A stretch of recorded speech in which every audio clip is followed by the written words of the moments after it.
By 1920, oranges were the second largest source of revenue in California, trailing only oil. Not gold, not timber, not cattle. Oranges. A single railroad company, Pacific Fruit Express, owned more than 40,000 refrigerated cars by 1930, representing 20% of every reefer in America.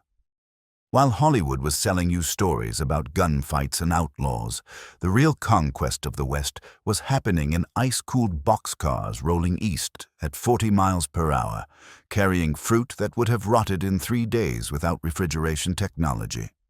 The myth says the Wild West was built by cowboys and miners.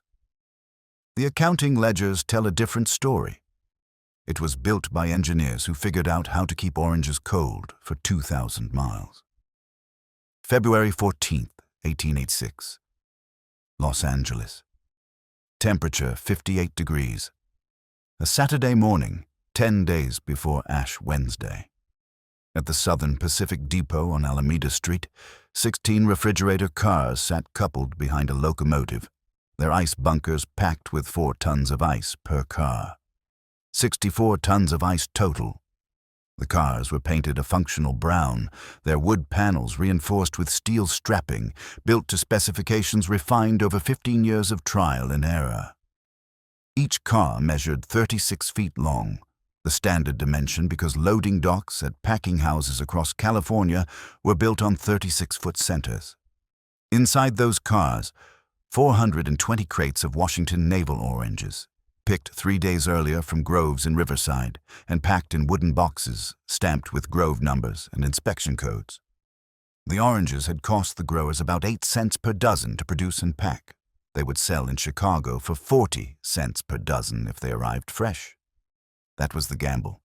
The entire shipment represented roughly $12,000 in potential revenue, or total loss if the ice melted too fast, if a coupling failed, if the cars got delayed at a division point and sat baking in the New Mexico sun. At 2:15 p.m. the whistle blew.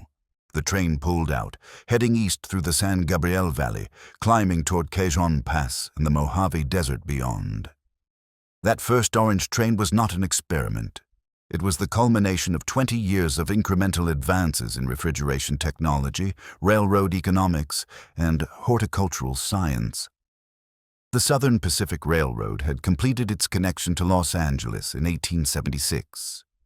For 9 years after that, California oranges went east in ventilated boxcars, arriving bruised and partly spoiled, sold at distressed prices to wholesalers who knew the fruit was already declining. The losses were acceptable only because oranges were still a luxury item in the East, rare enough that even damaged fruit found buyers. But the math did not work for large-scale production. In 1880, California had just 90,000 citrus trees.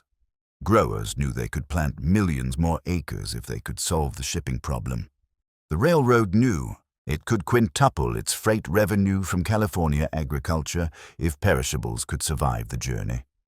What they needed was a boxcar that could maintain a temperature between 32 and 45 degrees for 6 days straight, across 2,000 miles of desert, plains, and mountains in summer or winter, using only ice and insulation. Railroad refrigerator cars had been around since 1851, when the Northern Railroad in New York tested boxcars with ice bunkers to ship butter. By the 1870s, meat packers like Swift and Armour had refined the design enough to ship dressed beef from Chicago to the East Coast, revolutionizing the livestock industry. The principle was straightforward. Pack ice into insulated bunkers at each end of the car, let cold air circulate by convection around the cargo, and replenish the ice every few hundred miles at icing stations along the route. The execution was anything but simple. Early reefers leaked cold air through gaps in the walls. The ice melted too fast. The drainage systems failed and flooded the cargo. By the early 1880s, the technology had improved. Walls were built with multiple layers of insulation. Wood sheathing on the outside, a layer of paper or sawdust in the middle, another layer of wood on the inside. Ice bunkers were positioned at the ends of the car rather than the top, allowing gravity to pull cold air down and across the cargo. Drainage pipes carried meltwater out through the floor. A well-built refrigerator car could keep its interior 40 degrees cooler than the outside air for 3 to 4 days before needing fresh ice. That meant icing stations had to be built every 250 to 400 miles along major routes. The Southern Pacific had been preparing for this. So had the upstart Santa Fe Railroad, which completed its own line to Los Angeles in 1885, breaking the Southern Pacific's monopoly and triggering a rate war that dropped passenger fares to as low as $1 from Kansas City to Los Angeles. Both railroads saw the same opportunity, the citrus boom that was about to transform Southern California into an agricultural powerhouse. The Washington navel orange made the boom possible. In 1873, the United States Department of Agriculture shipped 2 budded navel orange trees from Brazil to Eliza San Luther Tibbetts in Riverside, California. The trees thrived. The fruit they produced was enormous, seedless, and far sweeter than any orange variety previously grown in California. Eliza Tibbetts hosted a housewarming party and served the first ripe navels to her neighbors. Citrus growers immediately grasped what they were looking at. Within a year, growers were paying $5 per bud to propagate the trees. By 1885, California had 2 million citrus trees, up from 90,000 a decade earlier.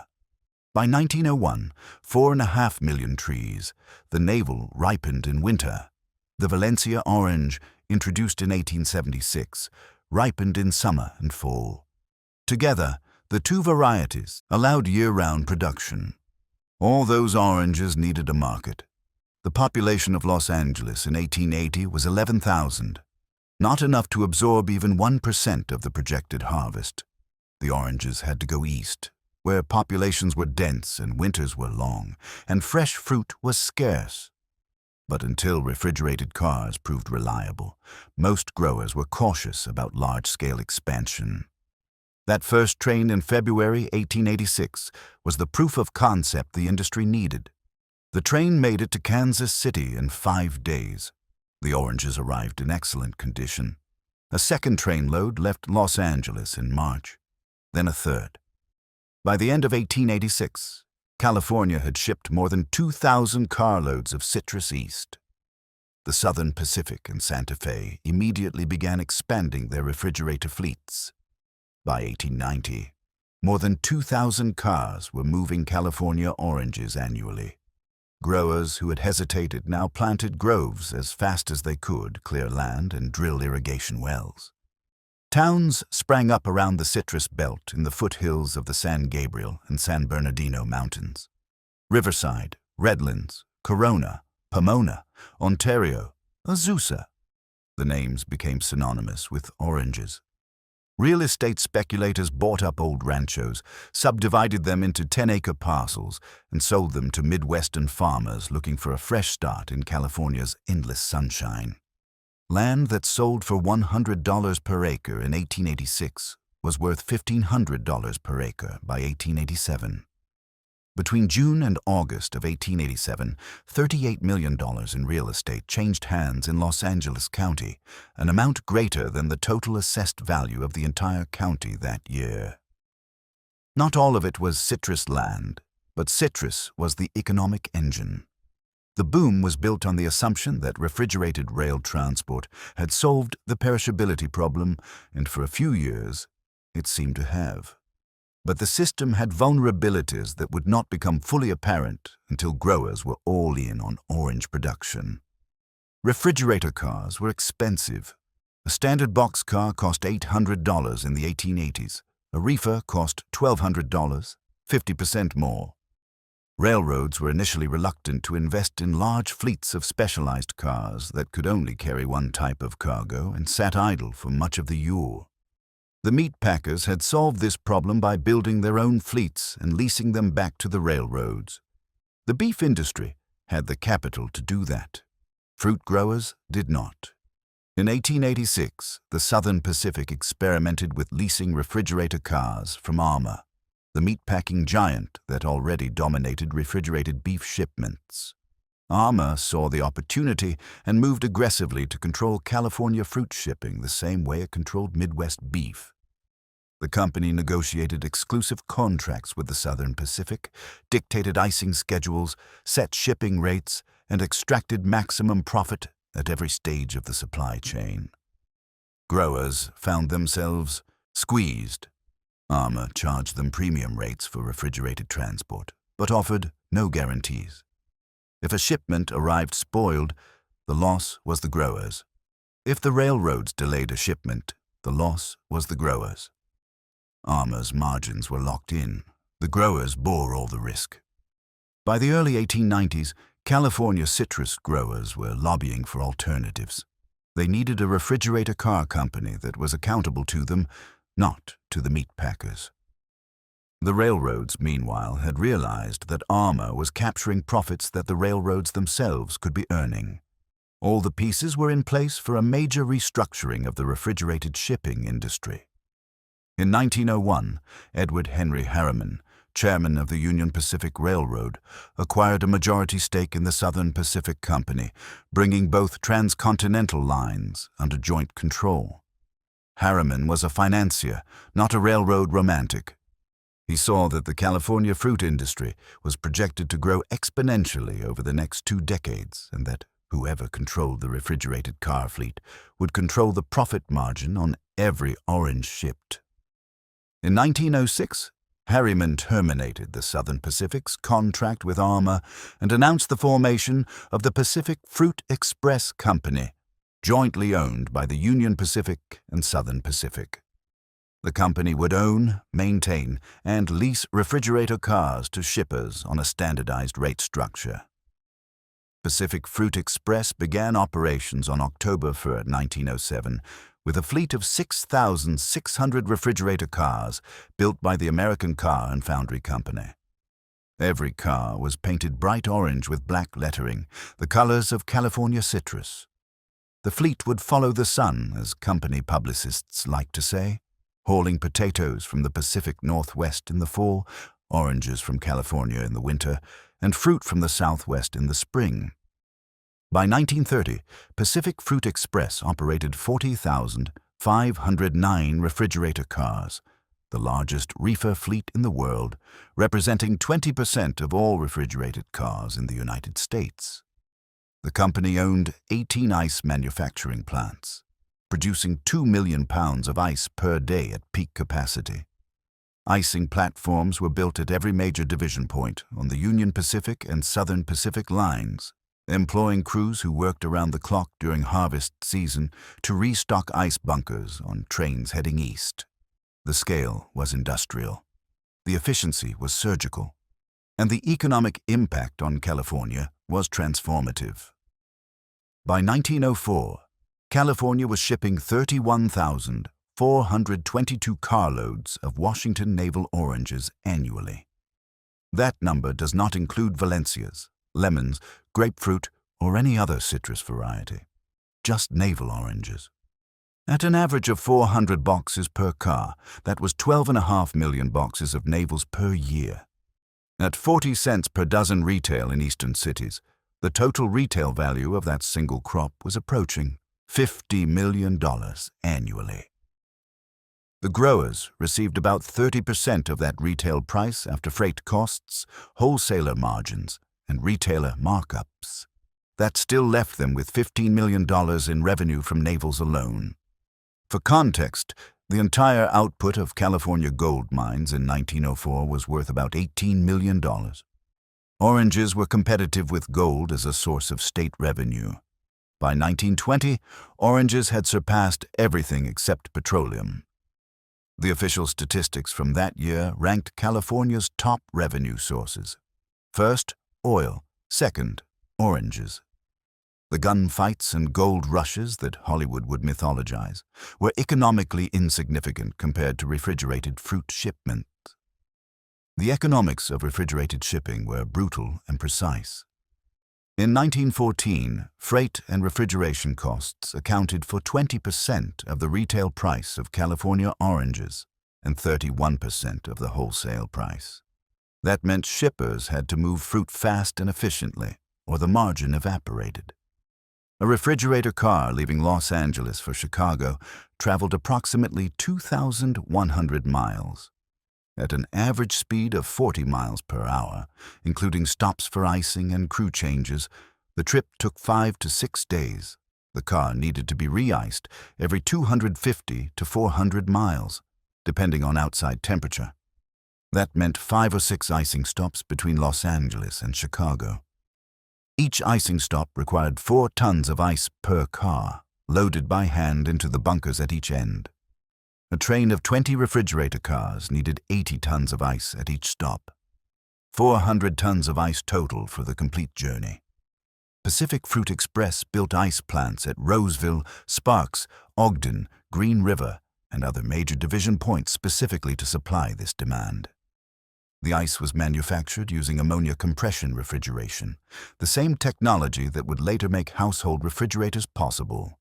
Each plant could produce several hundred tons of ice per day. The ice was stored in insulated warehouses and moved to icing platforms on conveyor systems. The entire operation was mechanized to minimize labor costs and maximize throughput. During peak harvest season, trains were re-iced in under an hour. The system worked because it had to.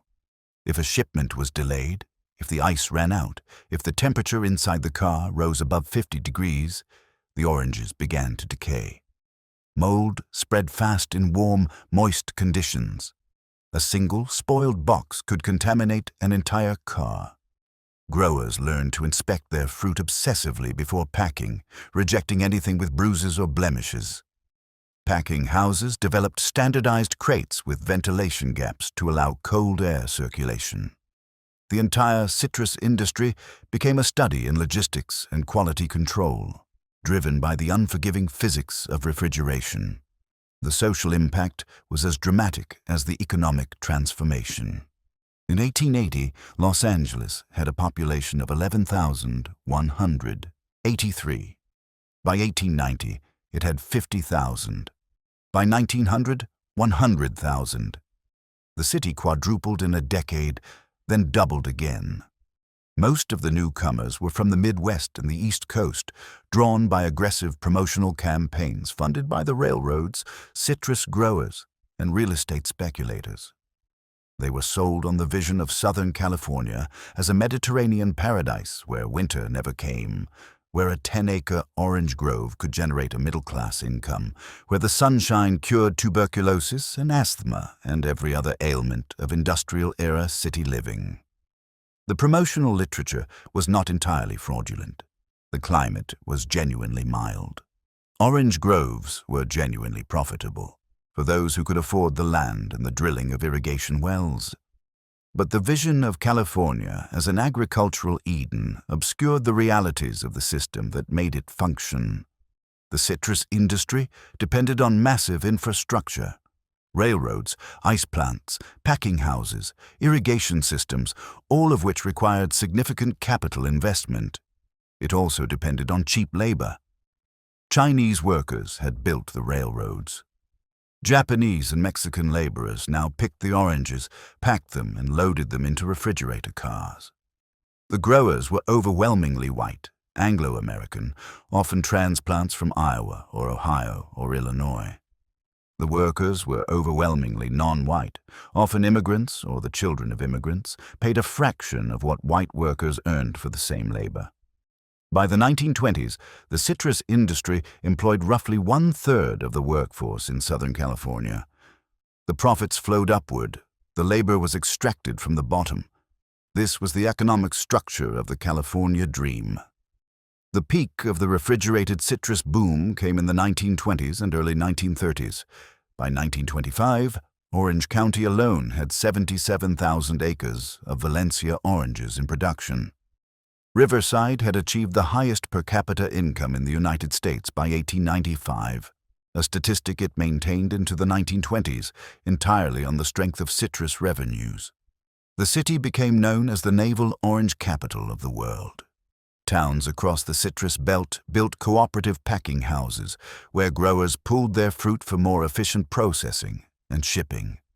The most successful of these cooperatives was the Southern California Fruit Exchange, later renamed Sunkist.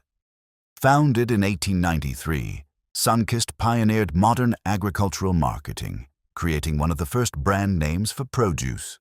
The company spent millions on national advertising, promoting California oranges with images of sun-drenched groves and healthy, vibrant families. The ads worked. Sunkist became synonymous with quality citrus. The brand gave California growers leverage in negotiations with wholesalers and retailers.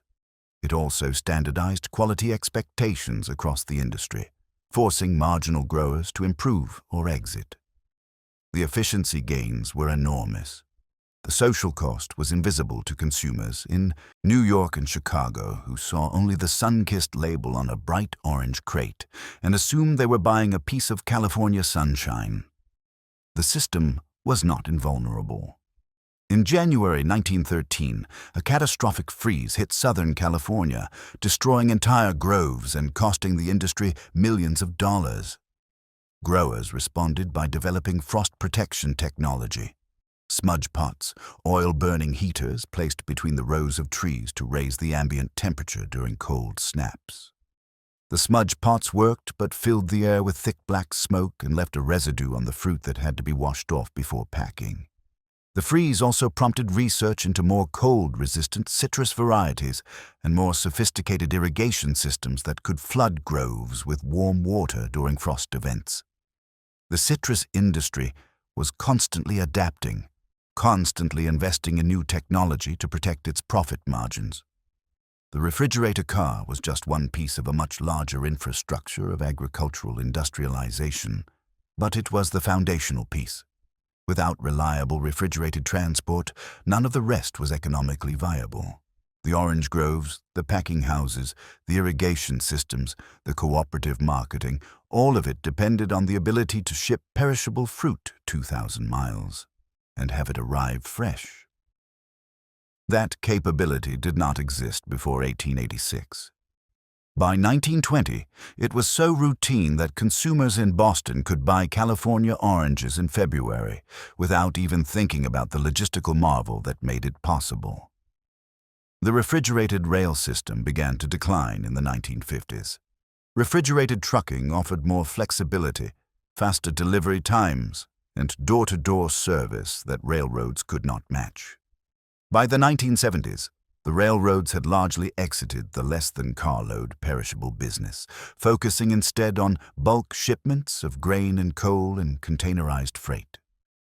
Pacific Fruit Express shut down in 1978. Its assets divided between the Southern Pacific and Union Pacific. The Great Yellow Fleet was retired, the icing platforms dismantled, the ice plants converted to other uses or demolished. By then, the California citrus industry had already peaked. Suburban development was consuming the orange groves. Housing tracts replaced the orchards in Orange County, Riverside, and the San Gabriel Valley. The land was worth more as subdivisions than as farmland. The citrus belt moved inland to the Central Valley, where land was cheaper and water was still available. But the industry never regained the cultural prominence it had held in the 1920s. Oranges became just another commodity, shipped by truck, sold in supermarkets, stripped of the mystique they once carried as symbols of California abundance. The real story of the American West was never about gunfights. It was about systems. The Transcontinental Railroad was a system. The refrigerator car was a system. The citrus industry was a system. Each system was built on precise calculations of cost, time, distance, temperature, and profit margin. Each system depended on the labor of thousands of workers whose names were never recorded in the promotional literature. And each system transformed the landscape and the economy in ways that outlasted any individual fortune or any single town's boom and bust cycle. The Washington navel orange arrived in Riverside in 1873, 43 years after the first covered wagon crossed the Sierra Nevada. By 1920, oranges generated more revenue for California than all the gold extracted from the Sierra foothills during the gold rush. The engineers who designed the refrigerator car never became famous. The workers who loaded ice at Roseville and Sparks are forgotten. But their work built the foundation of modern California in ways that Wyatt Earp and Buffalo Bill never did. The myths persist because they are dramatic. The ledgers tell a different story. They always do. Pacific Fruit Express at its peak owned 40,000 refrigerator cars. At 4 tons of ice per car per icing stop and 5 icing stops per transcontinental journey, that was 800,000 tons of ice required to move one complete train of 20 cars from Los Angeles to Chicago. Multiply that by the thousands of trains that ran every year during harvest season. Millions of tons of ice. The Truckee River in the Sierra Nevada supplied natural ice in the early years, harvested from frozen ponds in winter and stored in insulated warehouses until summer. By 1907, demand exceeded what natural harvesting could supply. Pacific Fruit Express built the ice plant in Roseville, capable of producing more ice in a day than Truckee could harvest in a season. Mechanical refrigeration replaced natural ice. Ammonia compressors running on coal-fired steam engines. The same technology that made refrigerator cars possible was scaling up to supply the ice that kept the cars cold, one system feeding another. By 1948, Pacific Fruit Express operated 18 ice plants, supplying 2 million pounds of ice per day. That statistic appears nowhere in Western mythology. But without it, there is no California citrus industry. Without the citrus industry, there is no Los Angeles real estate boom of the 1880s. Without the real estate boom, Los Angeles remains a dusty pueblo of 11,000 people instead of growing into the second largest city in America. The refrigerator car did not just move oranges. It moved populations, capital, and power. It redrew the economic map of the American West. The first trainload of oranges left Los Angeles on February 14, 1886, Valentine's Day. 16 refrigerator cars, 64 tons of ice, 420 crates of fruit picked 3 days earlier in Riverside. The train arrived in Kansas City 5 days later. The oranges were still fresh. That single shipment proved the concept. Within 10 years, California was shipping more than 2,000 carloads of citrus annually. By 1920, oranges were the second largest generator of revenue in the state, trailing only petroleum. By 1930, Pacific Fruit Express operated the largest refrigerator car fleet in the world, its bright orange cars rolling through every major rail yard in North America, carrying the produce of California's irrigated valleys to markets 3,000 miles away. The myths remember the gunfights. The balance sheets remember the oranges. One lasted 30 seconds. The other built an economy worth billions.